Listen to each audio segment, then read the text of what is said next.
Well, hope everybody's evening is turning out pretty nicely. I'm getting ready to turn in myself in about an hour and a half or so, but just wanted to catch up with the bounce back, which always happens, right? We get these dips, these corrections, these retracements, whatever you want to call them. We get political actions like what happened out there in Iran. And of course, it psychologically affects markets. It's normal. It's happened every year of my life, I guess. There's always something going on, right? The outside of regular market forces affecting the market at times, and it creates opportunities. So now we've got a lot of green here, and it's currently it's 6/23/2025, 10:30 p.m. on a Monday evening, and I'm looking at XRP, and we are now at $2.14. We were under $2 just yesterday, and here we are at $2.14, almost $2.15. Ethereum is at 2,406 bucks, and Bitcoin is back over 100,000 at 105,000. That is how fast crypto recovers, and we're not done with this bull run. They're about ready to pass this big beautiful bill. I think it just got through the House again, and they did the few things they needed to do. So it's looking very good, like we're going to get this thing signed by 4th of July is what they're saying. I think that's what Speaker Johnson said today. So if we can get the big beautiful bill signed by 4th of July, June, July, August, maybe it goes into effect. What else is going on in August, September, October? What else is going on through that time of the year? We're getting ETF approvals. August is also the month where the deadline is for the SEC to finally just get it all done, get it squared away. I think they're going to approve that the $50,000 fine, and hopefully it's paid in XRP, and then hopefully that XRP goes to the digital stockpile in a revenue neutral way. That also would be a big piece of positive news for the XRP ledger. But we're looking good, like I said, and just wanted to touch on a few things here. Vandell over at Black Swan Capitalist, I dig the guy. He's really smart, comes up with some good things, and I'm not trying to steal his stuff. I'm just sharing what he has to say. He says XRP is everything they want you to believe Bitcoin is. They are not giving up, and that's true. Bitcoin's over 105,000, but it can't do very much. It just sits there like a bump on a log, and everybody will just run a transaction on it and then run one on XRP. That's all you got to do. It's that easy, guys. It's just, it's a no-brainer. You can't build anything on it.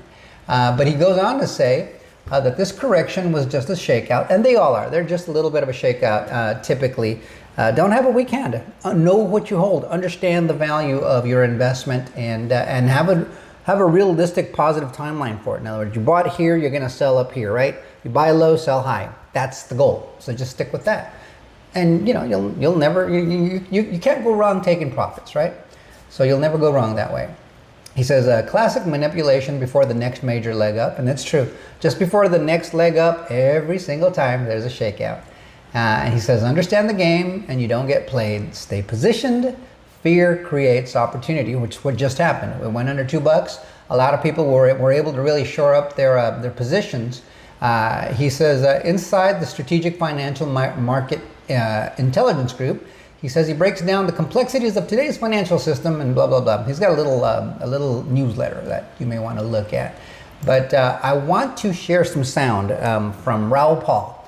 Raoul Pal used to work at Goldman Sachs, and he's a smart macro investment analyst. And he's big on digital assets. And he is a bit of a Bitcoin maxi, but he is at least honest enough to admit that XRP, it's the I-Ching. He knows it. He understands that. But he also understands what's about to happen with this market. So let's listen in together.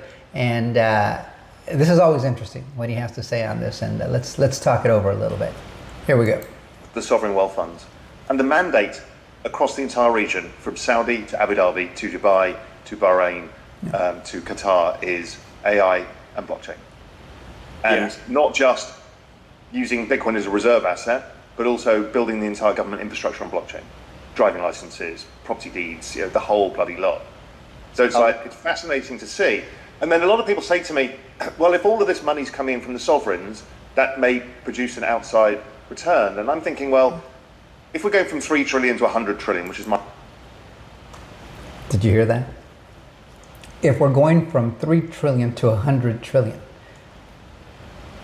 I mean, some people are like, well, there's no way we can move. There's not that much. Yes, there is. There's a lot more than $100 trillion of value out there. Real estate alone is $600 trillion worth of value out there.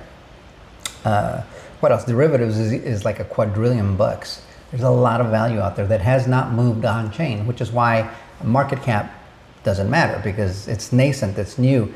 The existing system hasn't poured into the new system. Once it pours in, then you're going to have something like the Dow Jones and the NASDAQ, where the market cap's the market cap. There it is. It's really tough to move up or down from that. But crypto and blockchain is an empty vessel that's going to get filled. And when these monies come in, it's going to just raise the value of a lot of these blockchains. Let's listen on. My estimate, by just extrapolating out the trend rate of growth, you need larger players each time because the market cap is bigger, right? There's no way you're going to get to 15 trillion this cycle unless you've got bigger players.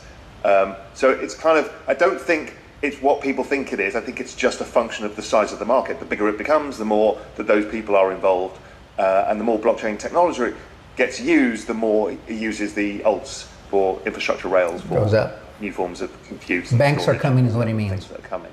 So I just thought it was interesting because everyone's like, oh my God, it's a super cycle because of this.